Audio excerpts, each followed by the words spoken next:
હરિરસયમૃત સ્વાદ તો ગુરુપદ પંકજ પૂજતા અને 14 લોક પૂજાય આશેષ વિરંસી શારદા ગુરુતળા શિગાય તો સરોવર તરોવર સંત જાન અને 4થા વર્ષે આ પરમાર્થ ને કારણે ચારો ધરિયા દેહ સદગુરુ મહારાજ। આજે આપણે જગદીશભાઈ ના માતુશ્રી શ્રી કંકુમાં અને નિર્વાણ પામ્યા એની પાછળ આપણને જે આપણને ભજન સત્સંગનો જે લાવો મળ્યો છે એ લાવો ખરેખર અનમોલ કહેવાય। કારણ કે જે જીવની પાછળ જે ભજન સત્સંગ થાય છે એ જીવ ભાગશાળી કહેવાય છે। એટલે આપણને ખરેખર જે ભજનનો લાવો પાછળ એની પાછળ જે આપણને ભજનનો લાવો મળ્યો એના 5 તત્વનો દેહ જે નિક્ષર બન્યો એના માટે આપણે જે સત્સંગ કરીએ એ ખરેખર અનમોલ છે। કારણ આજે લગભગ કંકુમાં એ દેહ છોડ્યો અને લગભગ 25 દિવસ જેવું થયું છે, રાઈટ, 1 મહિનો થયો। આજે ખરેખર એની માસિક તિથિ ગણાય। જગદીશભાઈ ભજનની માંગણી તો આપણી પાસે ઘણી કરી હતી, પણ કારણ કે એમાં અમારી હાજરી નહોતી। આજે એને લાભ મળ્યો અને ખરેખર માસિક તિથિ મળી તો ખરેખર કંકુમાં ભાગશાળી કહેવાય છે। કારણ કે દેહથી તો કોઈ રહ્યું જ નથી। કારણ કે કંકુમાનો જે 5 તત્વનો હતો એ 5 તત્વમાં વિલય થયો છે। પણ સંતો આપણને કહેશે કે જે આત્મા, જે આપણે કંકુમાનો જે આત્મા હતો એ આત્મા આપણી અત્યારે હાજર, આપણી વચ્ચે હાજર છે। સંતોનું કહેવું છે કે આત્મા જન્મતો નથી, આત્મા મરતો નથી, આત્મા આવતો નથી, આત્મા જાતો નથી અને સર્વે વ્યાપક છે અને એની વિનાની જગ્યા પણ કોઈ ખાલી નથી। તો ખરેખર અત્યારે કંકુમાનો આત્મા આપણે હાજર હોય અને છે જ, પણ એને જોવા માટે એવી દ્રષ્ટિ જોઈએ। એવી જો સદગુરુની શાન મળી હોય અને એ શાનની સાથે જો ભાન રહી ગયું હોય તો અત્યારે આપણે કંકુમાનો જે આત્મા વ્યાપક પદમાં છે એ આપણે એના દર્શન કરી શકીએ। કારણ આવું બધું સંતોનું કહેવું છે।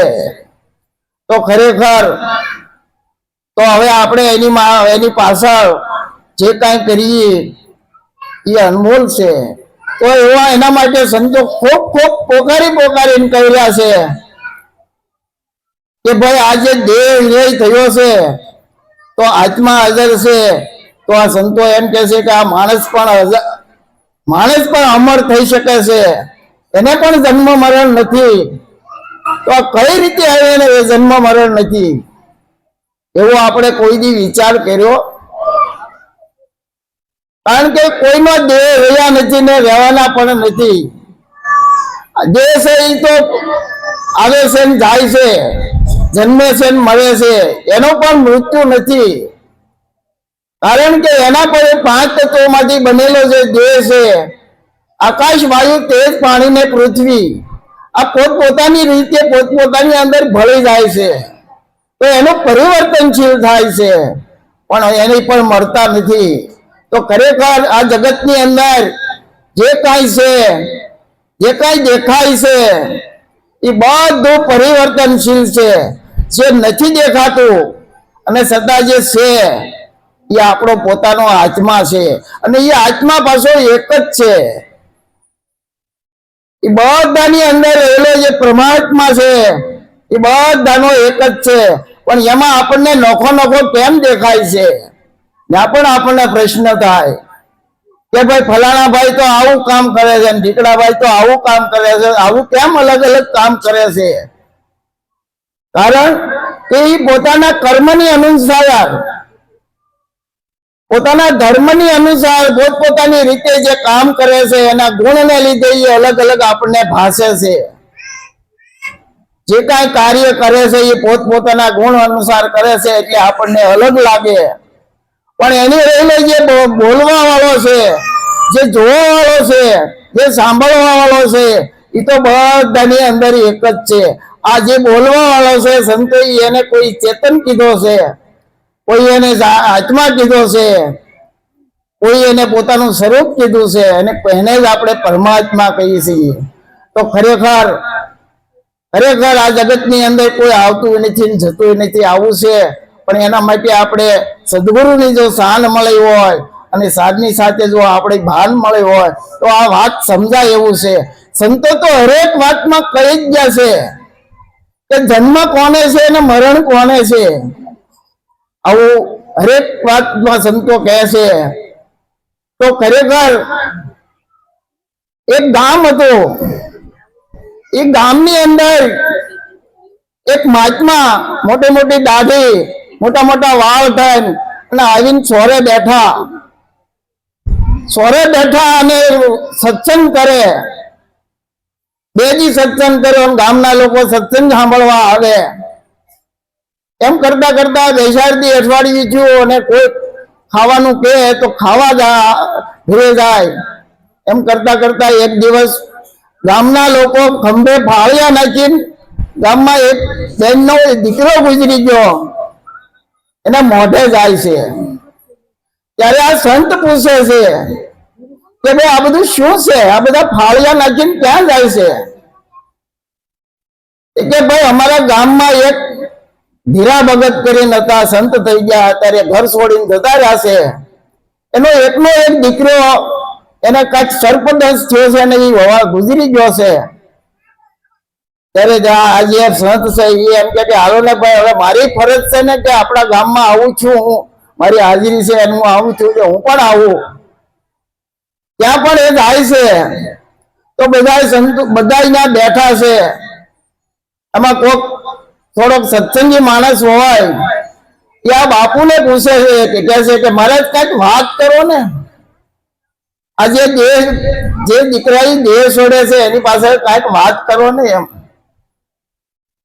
ત્યારે એ ભગત વાત કરે છે, એક વાણી બોલે છે, કઠાડા સોટ છે કાળની રે મરણ મોટેરો મારજો, કઈક રાણા ને કઈક રાધિયા હારે છોડી સાલા સંસાર રે, હેતે હરી ન રસ પીજીએ. કઠાણા ચોટ છે કાળની રે મરણ મોટેરો મારે, કઈક રાણા ને કઈક રાધિયા હારે છોડી સાલા સંસાર રે, એતે હરી નો રસ પીજીએ. શું કહેશે આ? એ ખરેખર આ સંસાર છે એ એક કઠણ છે. કારણ કે બધાની માથે એક ભાર આવેલો છે કે હું જમરું છું, હું મરવા એક દિવસ મારે મરવાનું છે. આ બધા એક દિવસ મરી જવાના છે. આ બધાને આની માથે બીક છે. આ સંસારની માથે બધાને એક બીક જ છે કે બધા જન્મે છે, મરે છે, આવે છે, જાય છે. એમાં કઈક રાણા પણ આવી ગયા, કઈક રાજા પણ આવી ગયા. એટલે સંતો આપણને એમ કે છે કે ખરેખર આવું જવા જો થતું હોય તો ખરેખર પરમાત્માનું ભજન કરેલા લીધેલું. એટલે કે છે કે હેતે હરિના રસ પીજીએ. કારણ કે પ્રેમથી જો આપણે રસ પીવો હોય તો બધા પ્રત્યે ભાવ રાખવો પડે. પછી શું કહે છે? સંસાર ધોવાળાના બાસકારે હાથ આવે નહીં લગાર રે રંગ પતંગ નો ઉડી જશે હારે જે આંકડાનું તૂર રે હેતે હરિનો રસ પીજીએ સંસાર ધોવાળાના હવે નહીં લગાર રે રંગ પતંગ નો ઉડી જશે હારે જે આંકડાનું તૂર રે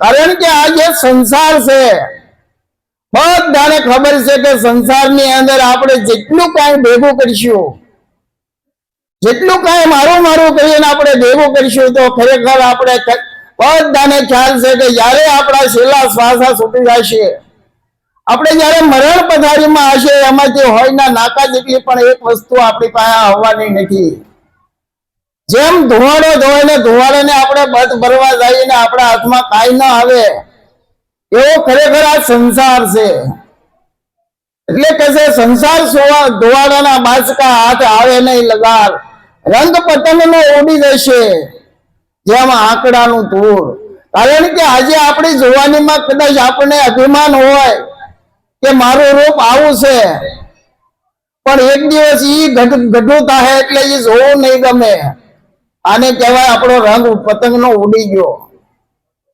કારણ કે જે આંકડાનું ધૂળ આપણે આંકડા તો બધા જોયા હશે કે આંકડાની અંદર જે આપણે ગોટલા થાય છે ગોટલાને તમે તોડો અને તોડો તો એમાંથી જેના ફૂદડા ઉડા જાય એની ઘોડે આપણે આ બધા એક દિન વયા જવાના છીએ આવું આ ભગત આવું ભજન ગાય છે પછી કે છે કોના સોરો ને કોના વાસરો રે કોના માયા ને બાપ રે અંતકાળ જાવું જીને એકલું હરે સાથે પાપ અને પુણ્ય રે હેતે હરિનો રસ પીજીએ કોના છોરું ને કોના વાસરું રે કોના માય ને બાપ રે અંતકાળ જાવું જીને એકલું હરે સાથે પાપ પાપ રે યતે હરિનો રસ પીજીએ જ્યારે આ કડી ગાય છે જે સાધુ મહાત્મા જે જટાવાળા આ કડી ગાય છે ત્યારે ગામના આગેવાનો બધા બેઠા હોય એમ કહે છે કે મહારાજ તમે આ હું ગાવશો તમે ખરેખર વિચાર તો કરો આ નાનો એવો બાળક 20 વર્ષનો 25 વર્ષનો બાળક ભઈ ગયો અને તમે આવી એની માથે વાત કરો છો આવો ભજન ગાવશો ત્યારે ઈ મહારાજ એવું કહેશે કે ખરેખર મને જેવું સમજાણું એવું હું આ વાત કરું છું પણ ખરેખર આ જે બાળક વહી ગયો એ તમારો હગો શું થાય ત્યારે બધા એમ કહે છે એ તો ભાઈ અમારા પાડોશી છે અમારા કુટુંબી છે ત્યારે આ ભગત એમ કહે છે ઈ મારો દીકરો છે આજથી 12 વર્ષ પહેલા મેં આ સંસારને છોડીને સાધુ બની ગયો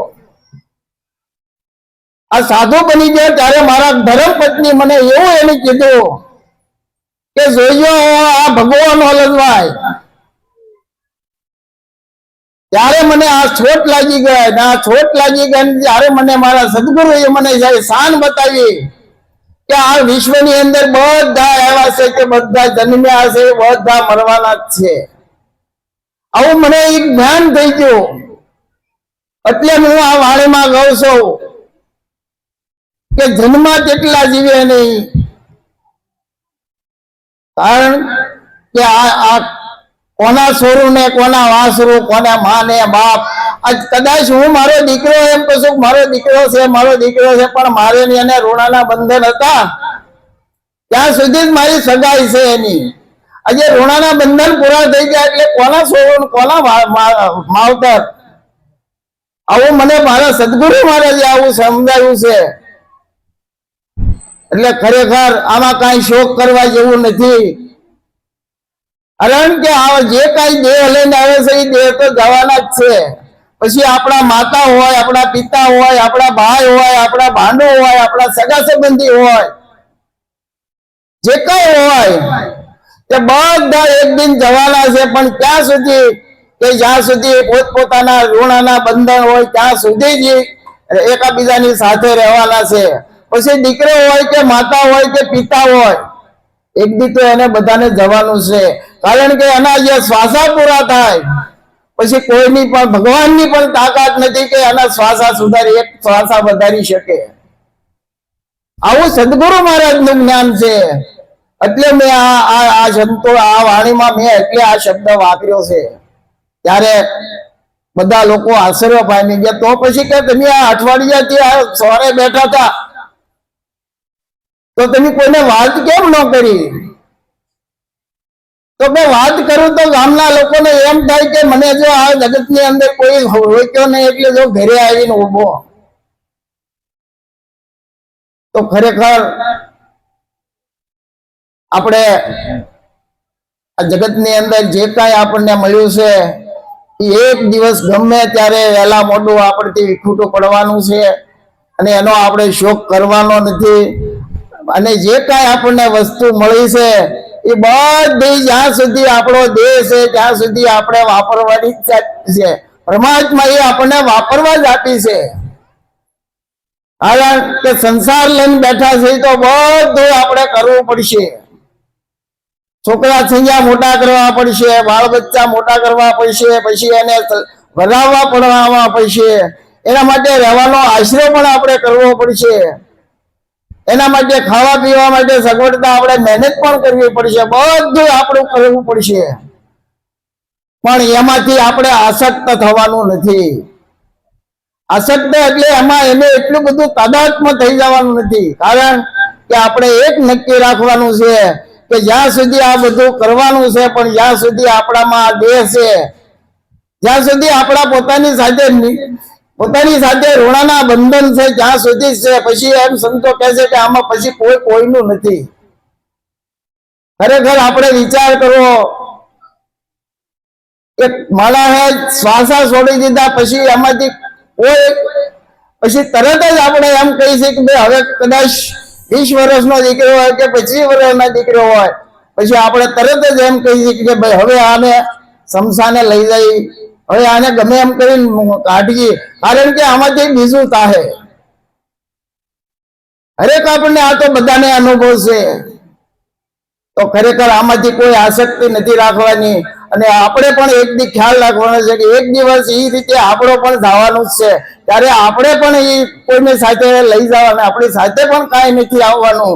તો ખરેખર હરિભજન કર્યા જેવું છે. પછી શું કહે છે?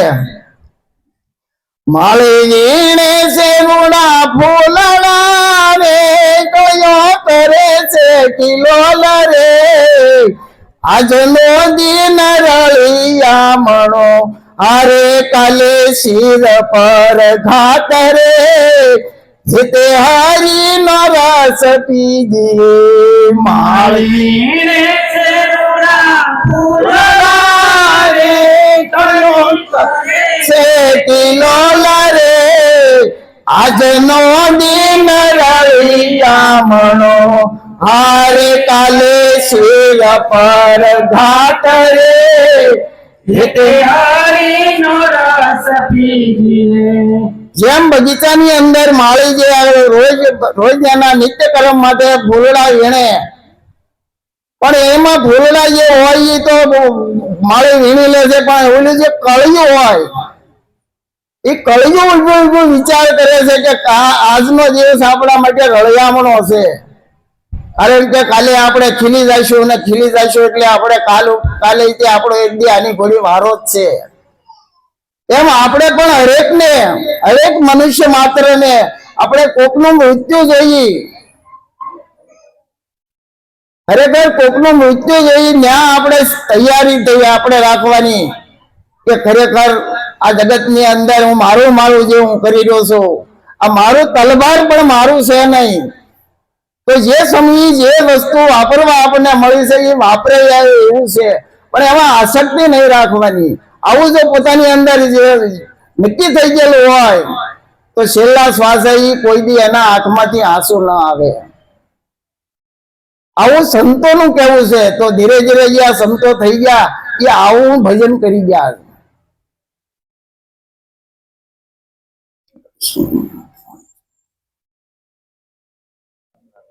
મરનારા ને તમે શુરો રે રખીલો નારા રે નારા રે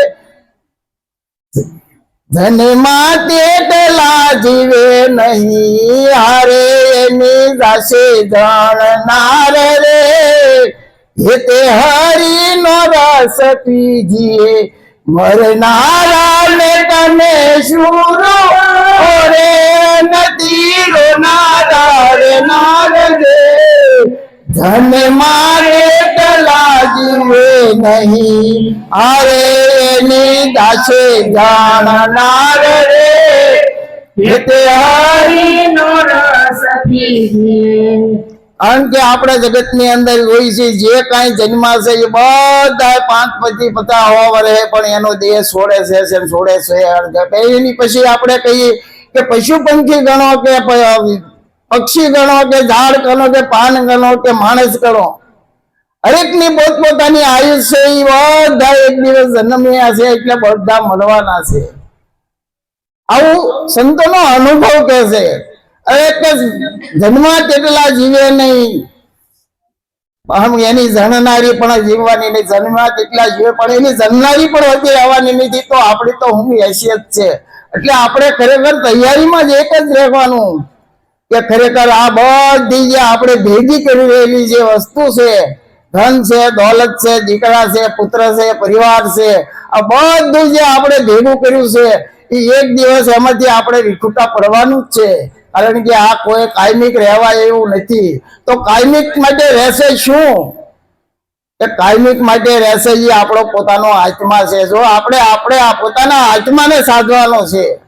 જો આત્માને સાધી રહેવું તો ખરેખર એને જન્મ મરણ છે નહીં. કારણ કે આવું સંતોનો બધાનો અનુભવ કહે છે. પછી શું કહે છે? દાસ ધીરો રમે રંગ મેલ મારે રમે દિવસ ને રાત જો મને મારું મિથ્યા કરો અરે રમો નિત્ય પ્રભુ સંગાત રે હેતે હરિનો રસ પીજીએ.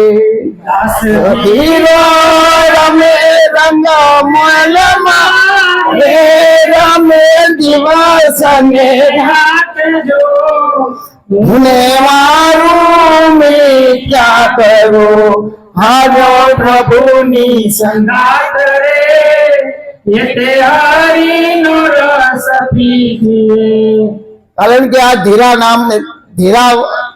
ભગત જે થઈ ગયા ત્યાં બાપુ સાહેબ ગાયકવાડી જે વડોદરાના ગાદીપતિ હતા એની સાથે આપણે નિરાંત મહારાજ જેને આપણે આપણા જે નિરાંત દેશની એની સ્થાપના કરી એ નિરાંત દેશને ધીરો ભગત બે સાથે ભજન કરતા ગાયકવાડમાં બાપુ સાહેબની જગ્યામાં.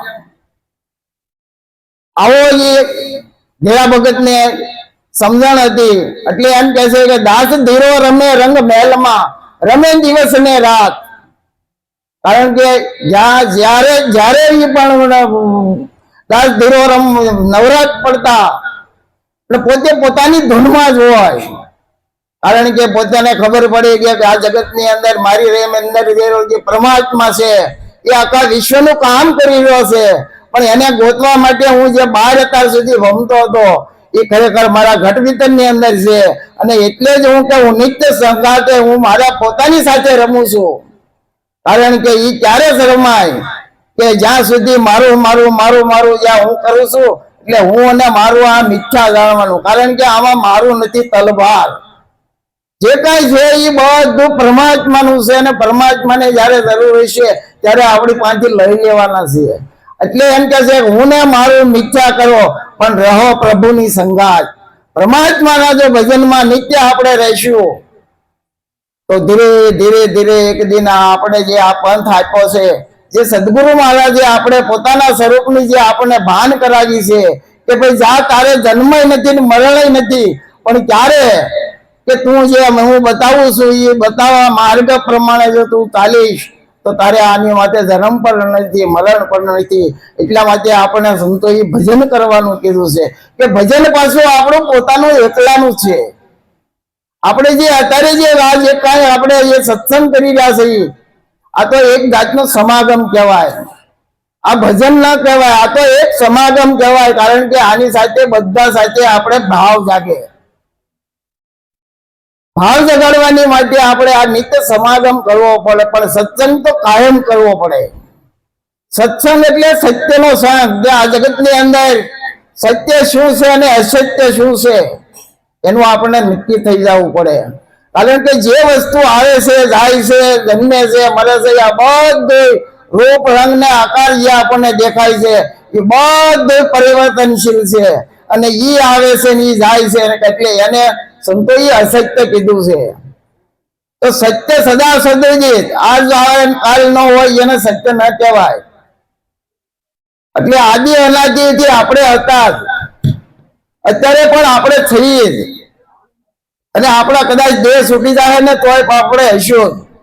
આપણે એવું નહીં માની લેતા કે આપણે ત્યારે અત્યારે જે ભેગા થયા છે એ પહેલા આપણે ભેગા જ હતા, પણ આપણને ખબર નથી કે આપણે કયા સ્વરૂપે ભેગા હતા. તો ખરેખર આપણે જે આત્મા સ્વરૂપે તો બધા ભેગા જ છીએ ને ભેગા જ રહેવાના છીએ. કારણ કે બધાની અંદર રમે રહેલો આત્મા તો એક જ છે, પણ આપણે નોખા નોખા સ્વરૂપે હોઈએ એટલે આપણે એકાબીજાની ઓળખાણ નથી રહેતી. આ ઓળખાણ નથી રહેતી એના માટે જ આપણે સદગુરુ કરવા પડે છે, અને સદગુરુની જે શાન મળે તો ખરેખર આની ભાન થઈ જાય, તો ખ્યાલ આવી જાય કે આપણે કયા સ્વરૂપે આપણે અહીંયા હતા અને અત્યારે કઈ સ્વરૂપે છીએ. આવું સદગુરુનું જ્ઞાન છે. તો ખરેખર આપણે જે ધીરે ધીરે જો ભજન કરતા રહેવું, ધીરે ધીરે ડગલું આમાં ભરતા જવું, તો એક દિવસ આપણે મંજિલે આપણે પહોંચીએ, એમાં કોઈ શંકાને સ્થાન નથી. આવું જો કરીશું તો એક દિન આપણો પાર આવી જાય. બોલો સદગુરુ મહારાજ.